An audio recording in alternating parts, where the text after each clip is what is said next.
they have to take like a test, like a hard test, and you know about it. I'm not saying that the taxi drivers in New York don't have to take a test. I'm sure there's some tests, but it feels like the test in New York is hitting your first person. Like, just...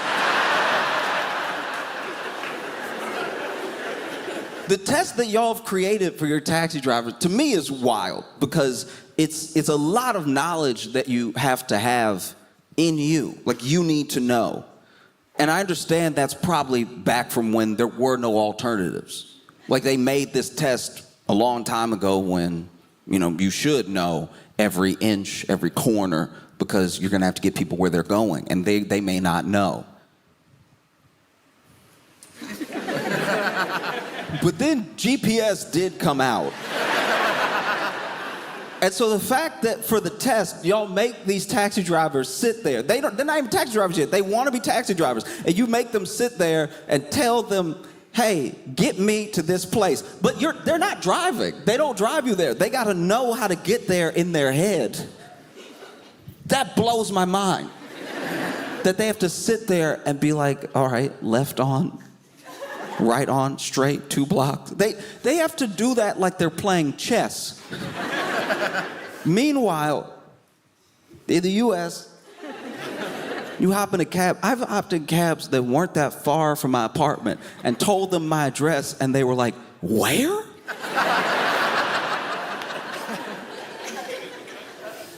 Like, I've been in a cab with the cab driver, and both of us are lost.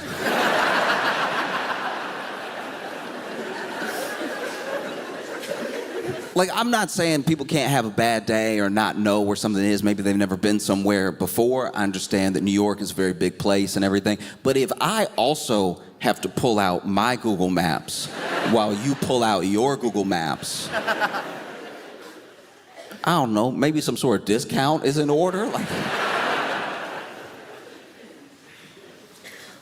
you know, I've been in the taxis here, and they're so chipper.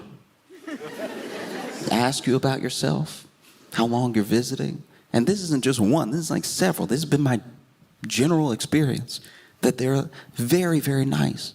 They're very, very professional, you know? I understand everybody probably isn't that way, but wow, by and large, I've been amazed. There was one time I took a cab when I was in New York, and it was a similar situation where I looked up and I was like, okay, maybe he's going a different way than I'm used to, because I was going home. And finally, I just, to myself, quietly, opened my phone, put my address in Google Maps, and I could see where we were and where home was. And then I knew where we had left, and it should have been a pretty straight shot.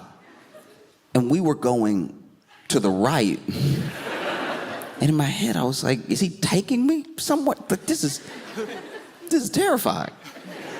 And so after like 2 blocks of us going in the wrong direction for what felt like no reason, I finally said, sir, and then he went, oh!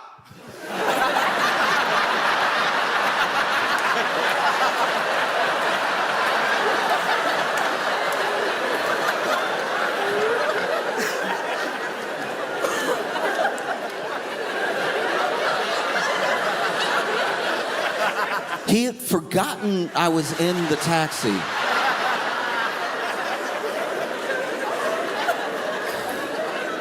And I guess just started driving home? I don't know where he was going. And we were like, you know, I say it should have been a straight shot. We had veered off a decent amount. Like, I had called it out 2 streets from where I found us on Google, but we were very much to the right of where I live.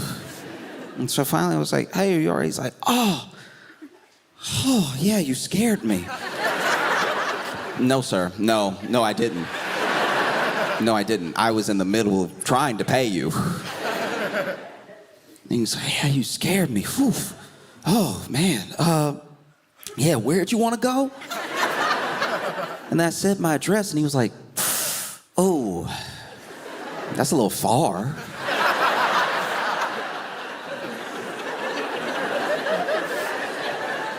Just saying, treasure what you have.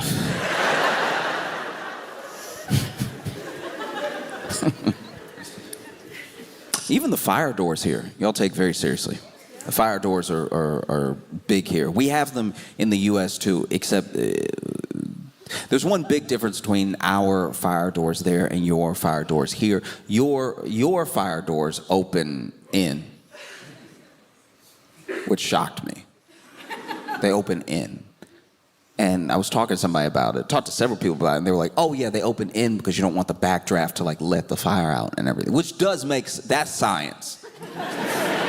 That's logic, yes. But if I'm using the fire door,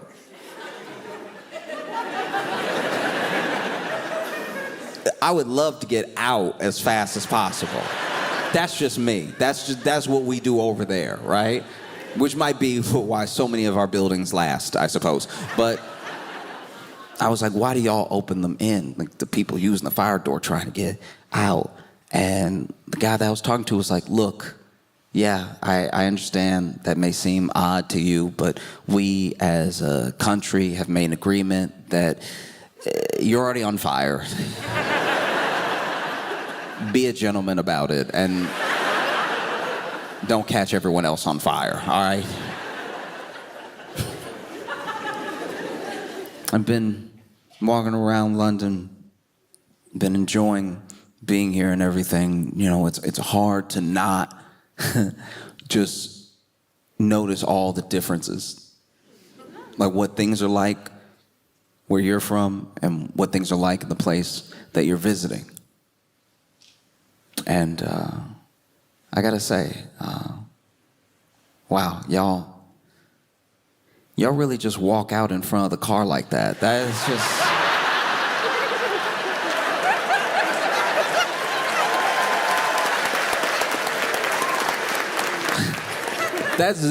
is insane. This is a wild thing to do. I know they don't hit you or whatever, and they're not supposed to, and I don't know what happens to them if they do. But the way y'all will step out and the car is here.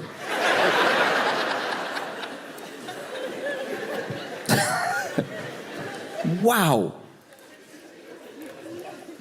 I'm not like a fighter. I don't know how.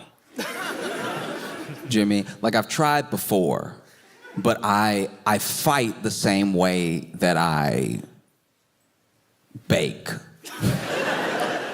After a while, I'm just doing stuff with my hands to do it, but I'm not sure if this is right and it's not getting us anywhere. You know? Like one time, I was at this pizza party, okay? It's a pizza party that our class got because we had been good, which will be ironic in a second.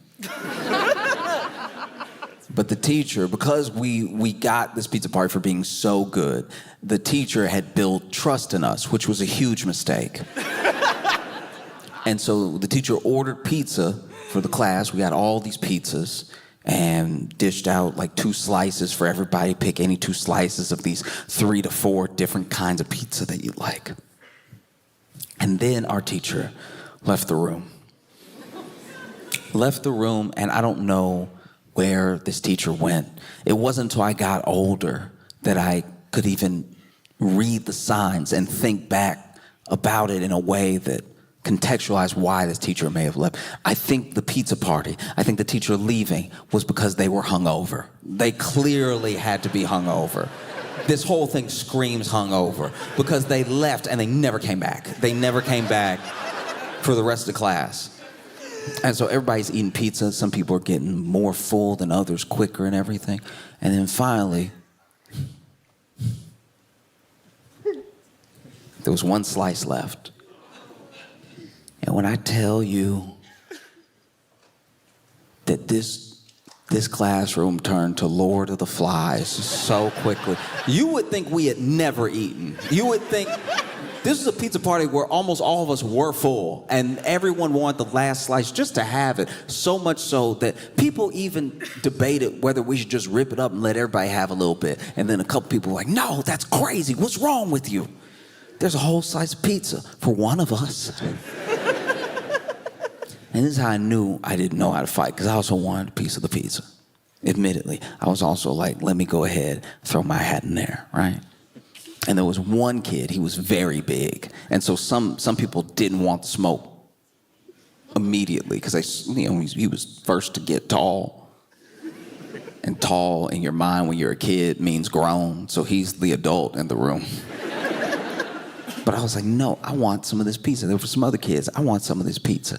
And because he was bigger than everybody, he was like, all right, we'll decide this fair and square. Let's fight for it. And two other kids had backed up before he had finished the sentence, fight for it. I was the only one still sort of standing there waiting to hear the end of his sentence. And so once he said fight for it, I was like, ooh. So it's gonna be a couple of us and you, or is it? But then I turned and everybody had backed up so many steps, I was like, uh-oh, I'm the only one. Man, y'all made a circle fast. Everybody came together to, wow, y'all moved the desks. This is, this is crazy. Why can't y'all be this organized when we play basketball? This is, And so then it was me and him. And I didn't know how to fight then. I don't really know how to fight now, but I think it starts with a push. I've seen that a lot in movies where it's like the fight starts, first person gotta like, you know? And so I backed up a little bit. And I was like, okay. Okay.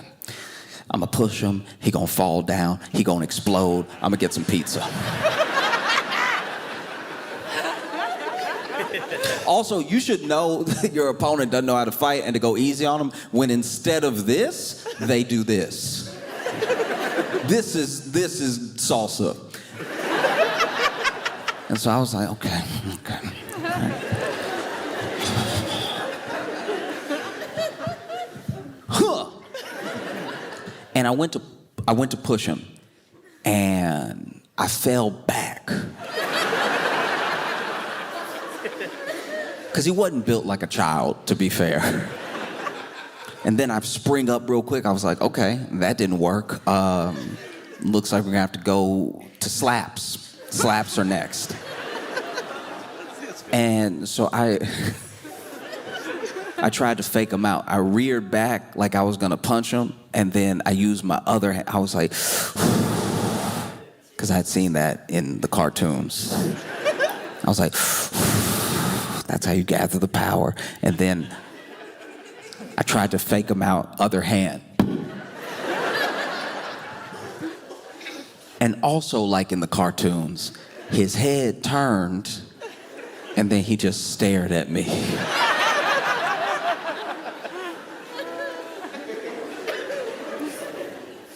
And before I could say, uh-oh, he punched me in my face, right? Now, you're never actually supposed to see yourself. No, that's like a fact. You never see yourself. Like when you even look in a mirror, you're looking at your reflection. You're looking at yourself reversed. Like you're never supposed to see yourself, really. Like not in the natural world. People can take pictures and stuff, but you're not supposed to see yourself the way other people see you. That's a thing that I learned in school, right? That you never see yourself exactly the way other people see you. You see a version of yourself, and it's actually why sometimes you can get in your head, because the version of yourself you see might not reflect the version that other people see at all. And so sometimes you sound delusional off of how you see yourself versus what they see. I said all that to say they punched me so hard in the face that I think my eyes saw each other.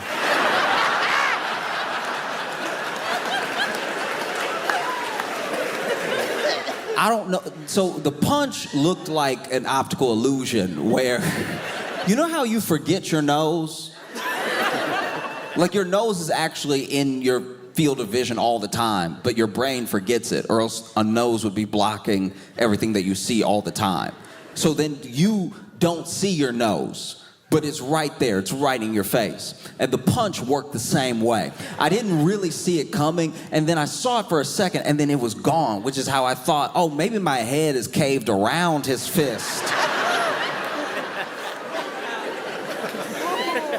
Now I know that this didn't happen, because if it happened, I wouldn't be here right now. But this is what it felt like, because I was like, oh wow, it's coming fast. I saw it, and now I don't see it, but I feel it. That's crazy. Does he have superpowers? And then he reared back, right? And so I was like, all right, I think the best defense for whatever that was is to just start swinging.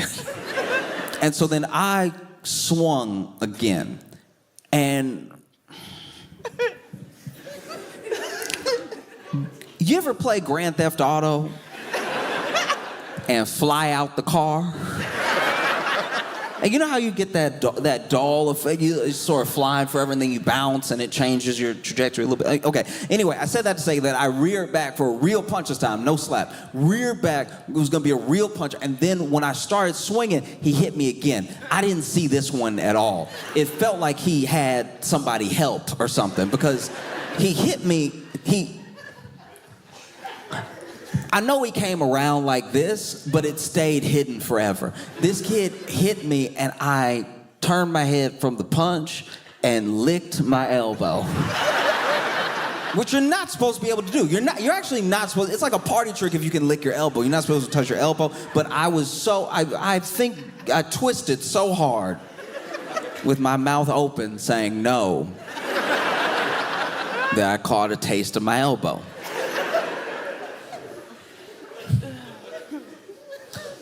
Whole reason I tell you about this is that years later, oh, he got the pizza, by the way.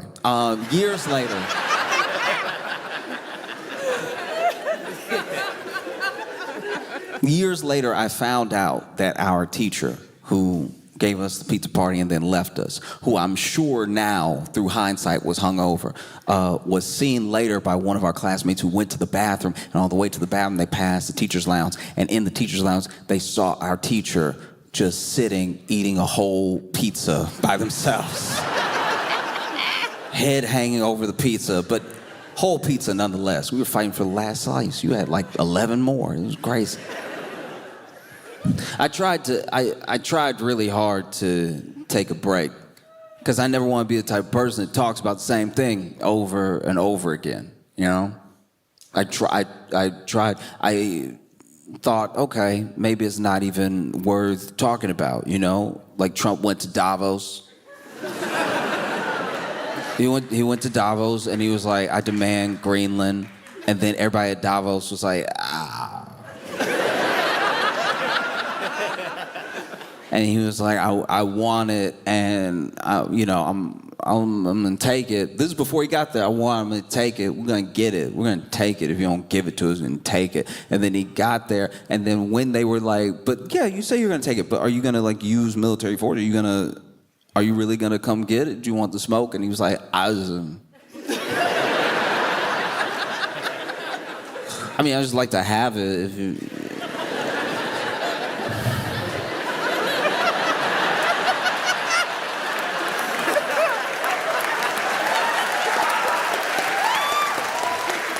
No, it's just if you want it. I don't know, if you just wanted to see me happy. No, if you felt like doing me a favor. You know what I'm saying? Like if you, I thought we were friends, but whatever. It's cool. But like, it'd be cooler if you gave it to me. And then they were like, no. And he was like, what about a little bit? What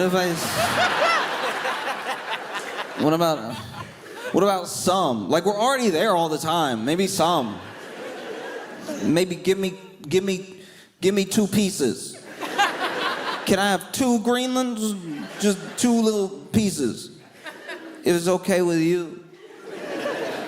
And they went, they negotiated. And from my understanding, what they have decided is that the areas where there's already a U.S. military base in Greenland, those pieces of land where that base is will be seen as like sovereign U.S. land, but no other land, no land that they weren't already on, is becoming U.S. land, which is not the same thing as taking Greenland. It's basically saying you can stand on the ground you're standing on like you were already standing there. Because you need to stand somewhere, I suppose. And no matter how they try to spend it, no matter how they try to spend it, no matter how they try to like art of the deal it or whatever, he knows, because when he approached the press and they were like, sir, did you, because they're at Davos, this is here, this is where he's sitting, I'm gonna go get it. And they were like, sir, did you get Greenland? He, all by himself, himself. No one else, he, alone, he. They asked him, and then he was like,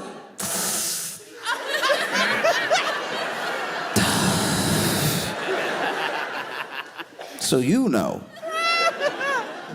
should have played it off. You know, I thought you were gonna come out there and be like, we got some Greenland. Because technically you did get a little bit of Greenland, the Greenland you were already standing on. That's something, kind of. It's nothing like what you said, but it's something. It's like, you know, stuff happens. All you can do is try. Because you do the best you can to not have to think about things. Sometimes to not think about the news and what's going on. It's like, you know, it's a constant thing. It's like beating you down all the time. Every notification, every scroll on any platform. Whole algorithms dedicated to reminding you everything that's going on, you know? And when you see what's happening in Minnesota, when you see this latest murder, because that's what it is. There's no way around it. There's no justification. There's no both sides in it. By any manner of how you look at things, ethically, morally, legally, this thing was murder.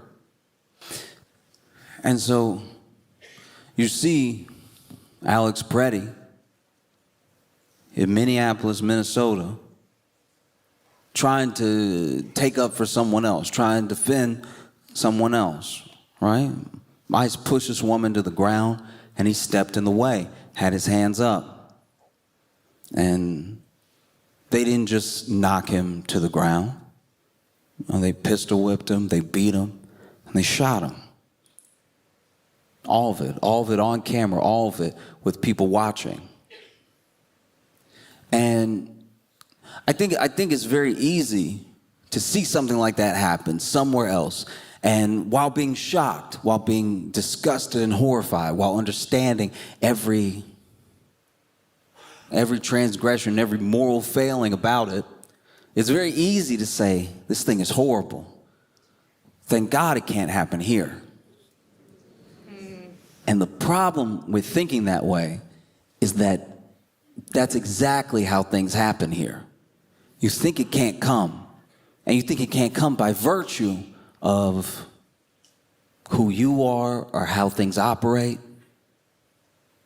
And then when it's at your doorstep, you almost don't know what to do. Because I'm telling you, as someone who has lived in the U.S. my entire life and grew up around people who watched the rest of the world, watched coups, watched civil wars, watched all manner of horrific things, and watch people say, thank God that can never happen here. And then it starts to.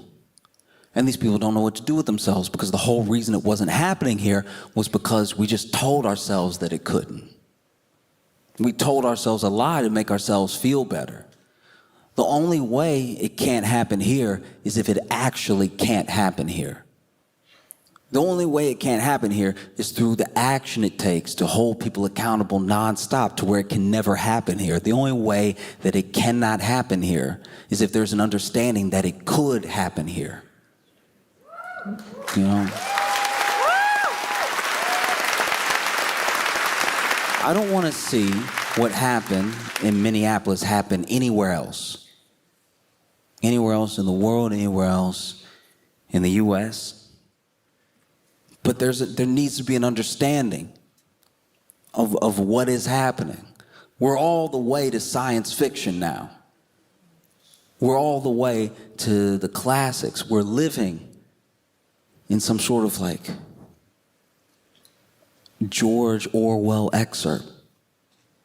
It's happening because you see the video. You can see the video from so many angles. And then you see the statements by the Department of Homeland Security. You see the statements by potentially the president. You see the statements by people, political pundits on Twitter. And they are telling you not to believe your eyes. They're lying in your face. That's not what you heard. The way these systems work is that you would think, at least, the way it's propped up is a three-tiered system, right? There's the person on the ground. There's the person you might actually come in contact with, and maybe they believe certain things, maybe y'all butt heads, right? Then above that tier is the actual politician, the politician that stokes them up. They blow the dog whistles that get this person to say the thing out loud. But then above that, even above the politician, is the person that pays the politician. The person that, if we're talking about a world of puppets and puppet masters, is actually pulling the strings. A person that you will never come in contact with, even though you will feel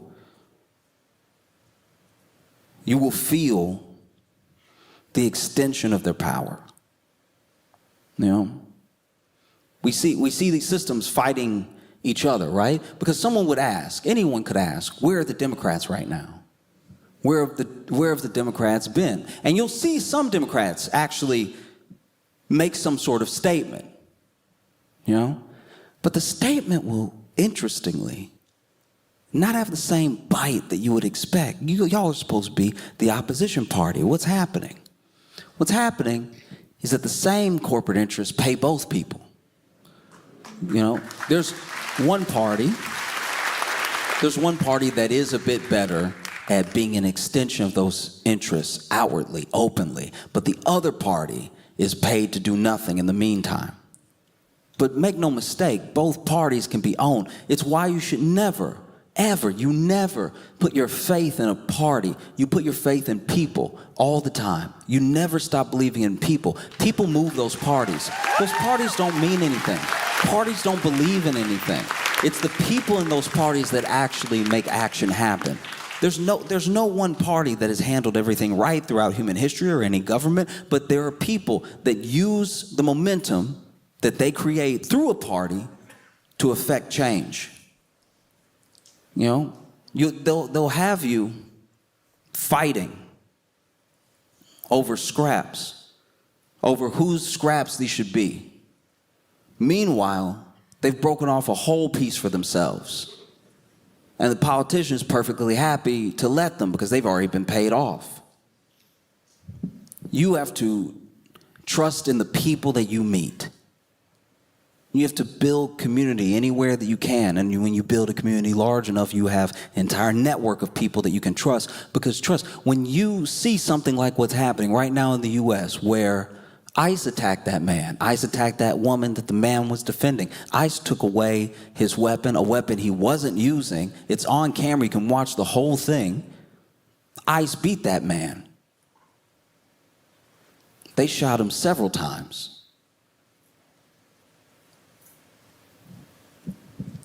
And you can watch that entire thing. And maybe you can find some conscionable reason that this would happen, why everything hasn't gone awry. But I think if you can, then you might be a little bit too far gone. This thing was sick and it was illegal. And it's scary when your law is on the other side of legal. When you don't know what to do. And it's hard to know what to do. These are big forces we're talking about. You're talking about huge corporations, oligarchs, billionaires. I'm talking about senators. We're talking about politicians that have real meetings with people with power. So it's hard to know what to do. But you do what you can. You do everything that you can. I am not a fighter. I don't know how. I tried to fight for some pizza once. And I saw my own eyes. So maybe you're not a fighter, maybe you organize, maybe you're a connector, maybe you do your best to bring people together. But any action that you do is something. Every action that you do is something. All these people, thousands of people protesting in Minnesota right now is also for the world to see. They took a life in front of the entire world to scare everybody, maybe scare you, so that when this comes here, maybe you comply in advance.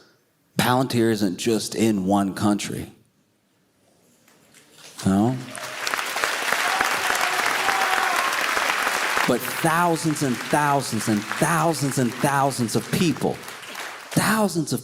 gathered together in negative 20 degrees. And that's Fahrenheit. I don't know what y'all would call it. But thousands of people gathered together in the cold to protest what they see that is illegal, that is wrong, that is immoral, that is not just unethical, that is tearing down every institution of the Constitution that the people that are representing them supposedly want to uphold. That's not nothing. You see those massive numbers, and you see how you're not the only one who thinks something's going wrong.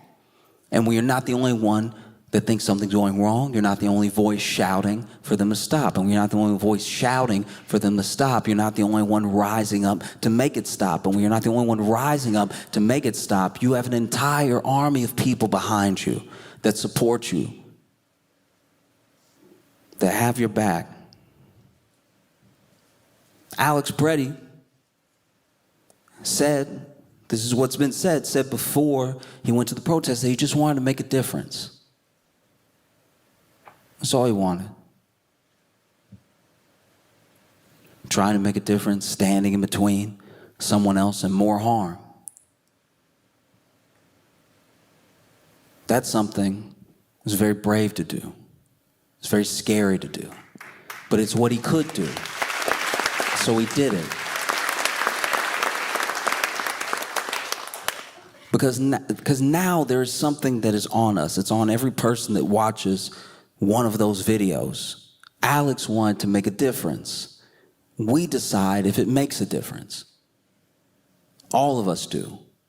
Everywhere. You may think to yourself, well, look, I'm just a person living in the UK. Don't know what I can do for the people in the US. You can let them hear your voice. You can let them know that you see what's happening, that no one's fooling you, that they have your support. You can make sure that what's happening there never happens here. You can make sure that it can't happen here. If it can't happen here, then that's a start. We were sure it couldn't happen to us. We were like, come on, this is America. And the corporations were like, yeah, we know. You know? But I sincerely hope that every single one of you understand that your life is precious, and it has more meaning to other people that you haven't met yet than you could ever imagine. And so anytime one of these things, one of these terrible events, one of these corporations, one of these billionaires, one of these politicians tries to make you feel small, you need to understand that they're just a person too. And they're a person that's scared. It's why they want to scare you. They can't scare you because you won't let it happen here. If you see anything like it happening, you just have to snuff that thing out. You just have to make sure you call it what it is, and from afar, you know? The key is prevention. Alex Preddy said to people before he went to protest that he just wanted to make a difference. We decide what that difference is because they took him from us. So that difference has to mean something. It can't just mean something in the U.S. I think it has to mean something everywhere. Everywhere that this evil can go, the difference has to go. You know?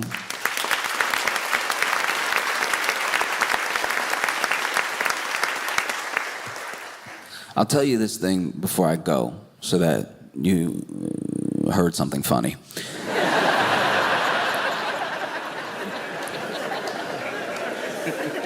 It is wild how when you come here and you be walking around, I can't help but compare. I'll take the tube and wow, this thing, it's very clean.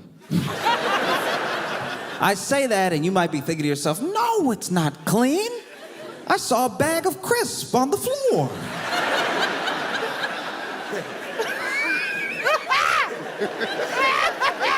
When I tell you it's incredibly sweet that you think that that is dirty, I come from New York, where the subway, it's a way to travel. The subway has caked up. I don't think I'm touching the floor when I walk on the subway. It's not just dirty, it's dirty with history. Like I don't even know if this is the initial color they intended for the subway to be. And when you look at the tracks here, when you look at the tracks of the tube, you see the tracks. Wow. Didn't even know what technology we were using to move these trains. When you look at the tracks in New York City, you see not just a rat. You see a congregation. You witness a meeting. I don't know what they're talking about, but it must be important because everybody listening. I'm not saying you don't have your issues with your tube. I'm not even saying that you don't have at least one in the whole system. I'm sure there's one delicate Disney Pixar mouse. I'm sure you have one Paddington type mouse that goes on little adventures with his friends and learns valuable lessons about responsibility. I'm positive. It seems like you would have that. Yes, I'm sure that you have one little mouse that chirps when he talks. Squeaks a little bit anytime he gets excited.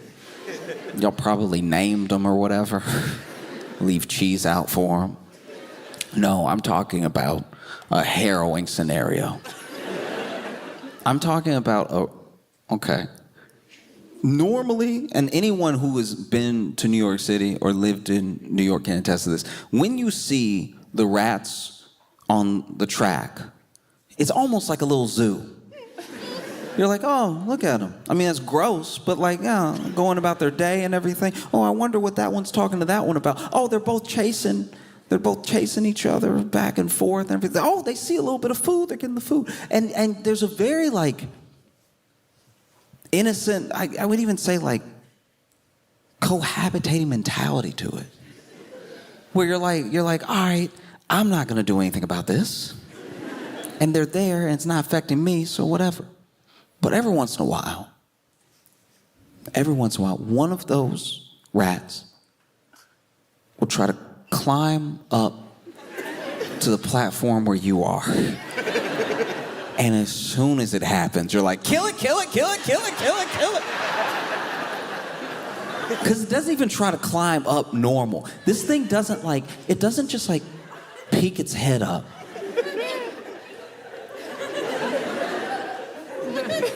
This thing...